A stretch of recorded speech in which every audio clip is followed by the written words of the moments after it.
नमस्कार दोस्तों, मैं हूं अभिसार शर्मा। कानून बड़ा या योगी आदित्यनाथ बड़ा? जज बड़ा या योगी आदित्यनाथ?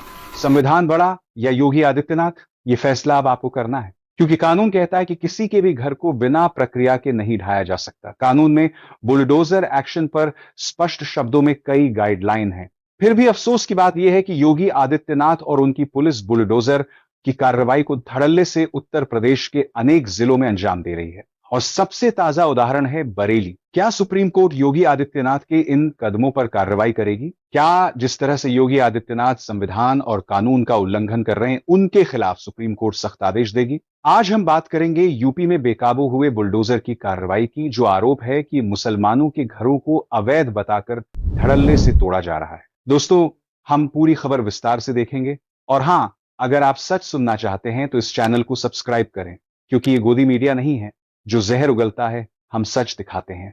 इसलिए इसे सब्सक्राइब करें और बेल आइकन दबाएं। जहां एक और सुप्रीम कोर्ट ने बुलडोजर एक्शन पर स्पष्ट दिशा निर्देश दिए थे, उन्हें लक्ष्मण रेखा की तरह खींचा गया था।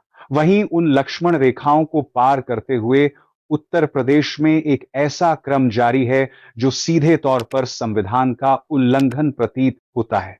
क्या इस देश में कोई कानून है और क्या उसे लागू करने के लिए कोई जिम्मेदार भी है? क्योंकि जिस तरह से कानून की धज्जियां उड़ाई जा रही हैं, आज मुस्लिम समुदाय द्वारा यही आरोप लग रहे हैं। सुप्रीम कोर्ट को पहले मौके पर इन तमाम गाइडलाइन और आदेशों को याद दिलाना चाहिए, जहां उन्होंने बुलडोजर कार्रवाई पर कड़े निर्देश दिए थे। फिर भी उन निर्देशों को अनदेखा करते हुए योगी पुलिस और योगी सरकार किस तरह से मुसलमानों के घरों का ढाना जारी रख रही है, ये एक गंभीर सवाल है। सबसे पहले मैं आपको ताजा तस्वीर दिखाऊंगा स्क्रीन पर। आप देख रहे हैं उत्तर प्रदेश के बरेली से आई हुई ताजा तस्वीरें। ये तस्वीरें साफ दिखाती हैं कि किस तरह मुसलमान होने पर सजा दी जा रही है। उदाहरण के तौर पर तौकीर रजा के दामाद मोहसिन रजा के घर पर बुलडोजर चलाया गया। खबरों के मुताबिक मंगलवार को पुलिस ने मोहसिन रजा के घर के कुछ हिस्सों पर बुलडोजर चला दिया।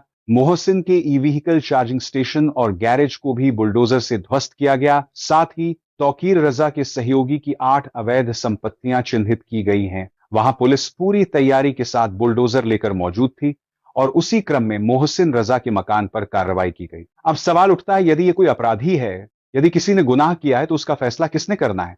क्या फैसला पुलिस करेगी या फैसला जज साहिबों द्वारा दी जाने वाली न्यायिक प्रक्रिया से होना चाहिए? जो हो रहा है, जिस तरीके से बुलडोजर चलाए जा रहे हैं, क्या वह उचित है?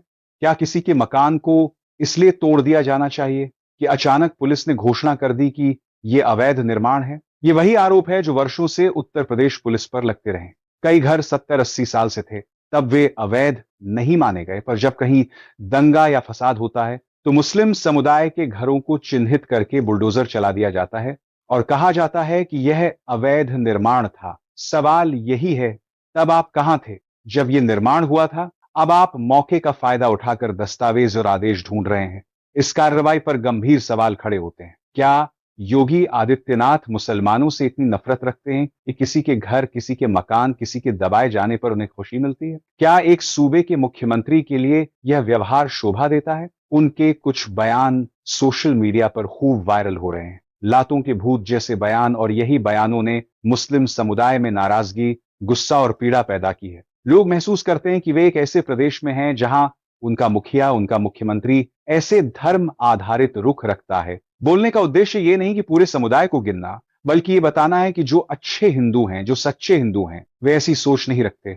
यह कट्टर नफरत की एक सनक है जो कुछ तथाकथित समूहों में है, और वही समूह मुसलमानों की नमाज, रोजा, दाढ़ी, टोपी जैसी बातों पर आपत्ति कर बैठते हैं। इसके बाद हिंसा, लिंचिंग, पिटाई जैसी घटनाएं बढ़ती हैं, और यह सब सिर्फ धर्म देखकर होता है। यह पूरा घटनाक्रम बहुत चिंताजनक है और आज हम यही पूछते हैं, कानून है तो उसे लागू कौन करेगा? क्या न्यायिक संस्थाएं समय रहते हस्तक्षेप करेंगी? और क्या संवैधानिक सीमा रेखाओं की रक्षा होगी?